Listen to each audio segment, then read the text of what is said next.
Good morning to everyone and welcome to my channel, and it's me again, ang inyong mosong kaalda vlogger. Gusto ko munang magpasalamat sa inyong lahat sa mga walang sawa na tumatangkilik, nanonood, sumusuport at sumusubaybay ng mga content ko here on my YouTube channel.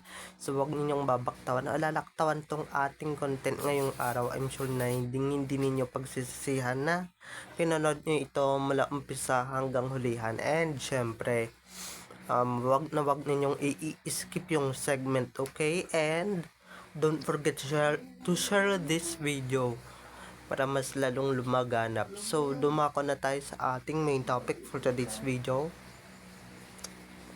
Eto guys, kung wala talagang relasyon sina Alden Richards at Maine Mendoza noon na pinapakalat ninyo, hindi magiging ganito ang reaksyon ni Maine Mendoza sa babaeng tumitingin kay Alden, or hindi siya magsiselos.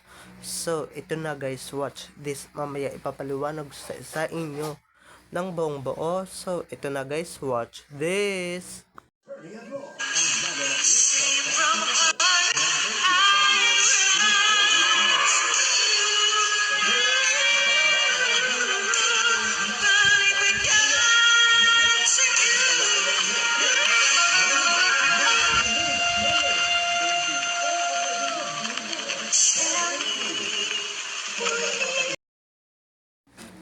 At kung nakita nyo na ngayong recaps, once again sa EDT o sa mga admins, dumako na tayo sa ating main topic for today's video.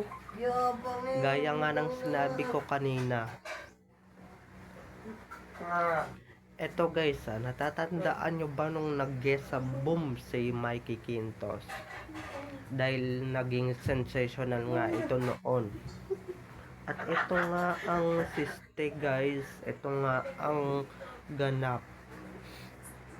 Kasi itong si Mikey Quintos naman, alam ko naman na medyo ano siya, 'di ba? Medyo ayoko na lang banggitin masyado yung word kasi baka mamaya mabash na naman ako. So, alam niyo na 'yun. Titig siya ng titig kay Alden. Titig ng titig kay Alden. Ewan ko lang kung napansin niyo Pero iba'y titig ni Mikey. Talagang halos na pagnanasahan na Ganyan-ganyan yung level. Maya-maya ng konti, di naman magiging ganito or di naman magiging ganito yung reaction ni May kung wala lang, no? Dahil guys, halatang halata sa mukha niya na talagang nanggigigil siya, talagang galit na galit siya talaga ng todo-todo din sa contestant or kay Mikey Quintos na talagang naglaro that time sa Boom. Diba? Ibig sabihin yan, talagang may relasyon talaga sila that time. Diba? May namumuo talaga sila. Diba? May namumuong relasyon or pag-ibig or nag-iibigan na silang dalawa that time. Kaya may karapatan din naman talagang magsero si Maine Mendoza, diba? At kitang-kita ko talaga yung pagmumukha ni Maine that time. Diyos ko, talagang gustong-gusto na she want to burn Mikey Quintos, diba? She want to get fire on her mouth, diba? Gusto niya niyang bumuga ng apoy pero pinipigilan niya lang. She controlled herself para bumuka nga ng apoy or bumuga nga ng apoy, diba? Dahil kung ako yan, ako, Diyos ko po, diba? Diyos ko po, mahambagin, hindi ko na mapipigilan talaga yung sarili ko, diba? Kahit sino ba naman, kung may mga ganyang klaseng babae na tumitingin sa asawa mo or sa partner mo or sa ama ng mga anak mo, talagang hindi ka na makakapagpigil, diba? Pero yun nga, as an artista, silang lahat dun sa palabas na Itbulaga or sa Boom, abay, hindi mo na talaga mapipigilan talaga. Ako guys, kitang-kita talaga. Ewan ko lang kung nahagip to ng camera noon. 'Di ba? Pero kitang-kita talaga natin talaga na konti na lang talaga ang diferensya at konti na lang talaga impatience ni Ming, 'di ba? Na kumbaga konti na lang talaga mabubugahan na ng apoy ng isang Main Mendoza, si Mikey Quintos at si Alden Richards. 'Di ba? Kaya nga bago pa maghasik ng lagim si Ming, bago pa maghasik talaga ng lagim yung asawa ni Alden na yan, talagang bago pa siya ma-high blood or bago pa ma-high blood si Ming, talagang sinunod na niya at talagang pag sinabi ni Ming na lumapit siya, lapit agad siya and syempre lapit agad siya, 'di ba? Hindi kagaya nung iba dyan na ini-entertain pa talaga. Ibig sabihin lang guys, talagang takot na takot si Alden sa kanyang asawa na si Min. Syempre, alam niyo naman, kaya pala, 'di ba, few years from now or ilang years na yung nakalipas, 'di ba, nung ipinanganak si Playmate. Kita niyo naman, 'di ba? Kita niyo naman sa Playmate ngayon, may pinagmanahan. 'Di ba? May pinagmanahan pala, kaya pala tawag din kay Playmate is Little Dragona. Alam niyo na kung kanino nagmana si Playmate ng pagka-dragona niya. Alam niyo na yan kung kanino. Dahil may kasabihan nga, like mother, like daughter. 'Di ba? May may pinagmanahan din pala yung mag-asawang Alden at May, 'di ba? May mga kaya kaya may ganyang asawa o may mga ganun talaga, 'di ba? Na mag-asawa talaga, kaya sorry na lang yung ibang girls dyan or yung mga ibang babae dyan na talagang magta-try talagang gumanyan-ganyan sa isang Alden Richards, dahil may nakabantay dyan, may mga matang nanlilisik dyan sa tabi-tabi, 'di ba? Kaya wag kayong ano dyan sa asawa niyang at nakikita niya talaga, kundi may kalalagyan talaga kayo, nako. Pero parang nakita na rin natin yan sa national TV, kaso nga 'di ba, kinakat-cut din yan at saka medyo kinakat at syempre kinat din yan ng bonggang-bongga, kaya nga may mga, 'di ba, kaya nga may mga edited, kaya hindi natin masyado napansin, pero talagang hindi talaga natin hindi natin talaga napansin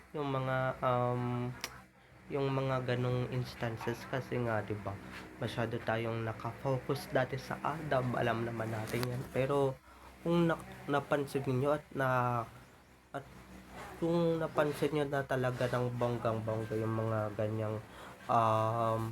ganyang issue at ganyang instances talaga, 'di ba? Pero guys, bago tayo tumuloy, humihingi ako ng sorry talaga sa lahat ng mga nakarinig ng pagmumura ng isang tao dito. Ganyan talaga yung bibig niyan, masyadong pasmado. Pero guys, kung gusto niyo siyang hulihin niyo na, okay? So, bumalik ulit tayo sa ating topic, 'di ba? Ganyan magselos guys ang may karapatan, okay? Dahil hindi naman talaga gagawin ni Main yan kung wala siyang karapatan, 'di ba? Kung hindi niya pagmamay-ari si Alden, 'di ba? Kasi but now, 'di ba, kung wala silang relasyon that time 2018 to 2019, kabulusa ka bumubulusok na ng unti-unti yung sarsuela, 'di ba? bumubulusok na ng hindi naman masyadong bongga yung Zarzuela that time, di ba? Kasi puro edited lang naman ng alam eh, di ba? Pero bumubulusok na ng konti. O sa tingin nyo ba, di ba? Magiging ganito ba yung initial reaction ni Main kay Mikey Quintos ng ganyan ba siya magselos, 'di ba? Ganyan ba siya ganyan ba siya magselos ng bonggang-bongga? Hindi ba? Ganyan ba siya magselos? Ganyan ba siya kung wala lang, 'di ba? Dapat hindi siya magselos kung may ibang tumitingin kay Alden ng ganyan, 'di ba? Or may ibang tumitingin ng mga ganyan na kung may mga babaeng may ganyan or may mga babaeng tumitingin ng ganyan kay Alden, 'di ba? Na halos bugahan mo na talaga ng apoy at halos silaban mo na talaga ng buhay. Kaya yung mga basher dyan na huwag ninyong sabihin na wala silang relasyon at wala sila, 'di ba? Or hindi talaga sila mag-asawa. Pero yun na nga mga ka-Aldab Nation, 'di ba? Kung talagang ADN ka at kung talagang napanood mo to, talagang tayo na talaga mga ka-Aldab Nation, 'di ba? Pero may mga ganun talagang tao, 'di ba, na na-stroke na nga eh. Hindi pa rin nababago talaga, palamura pa rin. May mga palabisyo nga, 'di ba? Pero ayun na nga, 'di ba? Kaya yung mga nagsasabi at nagja-judge kay Main at doon sa dalawa, doon sa relasyon ng dalawa. Kung walang relasyon, di wala, 'di ba?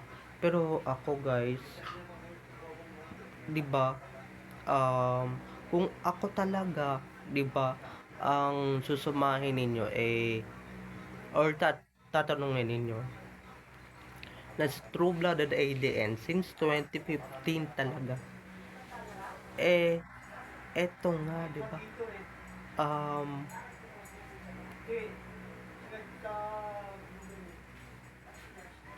Eto na nga kasi mga ka-Aldab Nation, 'di ba?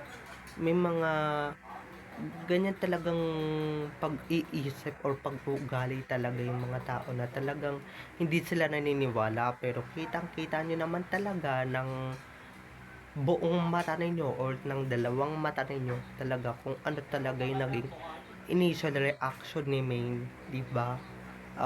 On national TV 'yan, 'di ba? At sa YouTube lang talaga ang mga ganung bagay, 'di ba?